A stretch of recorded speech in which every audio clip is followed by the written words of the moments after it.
টলিপাড়ায় তো অনেক দম্পতিই রয়েছেন, কিন্তু নতুন এবং চর্চিত দম্পতি হলেন কাঞ্চন মল্লিক আর শ্রীময়ী চট্টরাজ। কয়েকদিন হলো কাঞ্চন এবং শ্রীময়ীর বিয়ে হয়েছে, আর তারপর থেকেই সকলের নজরে রয়েছেন। কোথায় আছেন, কি করছেন, কি খাচ্ছেন, সবেতেই রয়েছে নজর। এবার সকলের কৌতূহল, শ্রীময়ীর রাত এখন কিভাবে কাটছে। শ্রীময়ী আর কাঞ্চনের বিয়ে হয়েছে ২রা মার্চ। দুজনকে ঘনিষ্ঠভাবে দেখে অনেক আগে থেকেই গুঞ্জন শোনা যাচ্ছিল দুজনে বোধহয় ৭ পাকে বাধা পড়বেন, কিন্তু সেই গুঞ্জন দুজনেই উড়িয়ে দিয়েছিলেন। জানিয়েছিলেন এমন কিছু হতে পারে না, কিন্তু সেই গুঞ্জন পর মুহূর্তে সত্যি হতে সবাই অবাক হয়েছিলেন। অনুরাগীরা ঘুণাক করে টের পাননি, কিন্তু তারা আগে থেকেই পরিকল্পনা করে নিয়েছিলেন দ্বিতীয় স্ত্রী পিঙ্কি বন্দ্যোপাধ্যায় ডিভোর্স দিলেই বিয়ে করবেন শ্রীময়ীকে।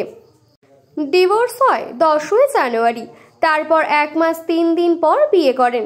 আশা করি সকলের মনে হচ্ছে দুজনের বিয়ে হয়ে দুজনেই বেশ ভালোই আছেন, কিন্তু না, শ্রীময়ী ভালো নেই। একটি ভিডিও শেয়ার করে জানালেন সেই অভিযোগের কথা।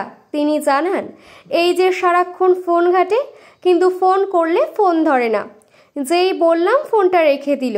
এরপর কাঞ্চন জানান আপডেট। এরপরে শ্রীময়ী জিজ্ঞাসা করেন কি খেয়েছো। জানা যায় ডিম তড়কা, রুমালি রুটি আর চিকেন চাপ। শ্রীময়ীর চিন্তা, বিয়ের পর থেকে খেয়েই চলেছেন। এর বাড়ি নিমন্ত্রণ, ওর বাড়ি নিমন্ত্রণ। এবার যদি ওজন বাড়ে কিছুই করার নেই।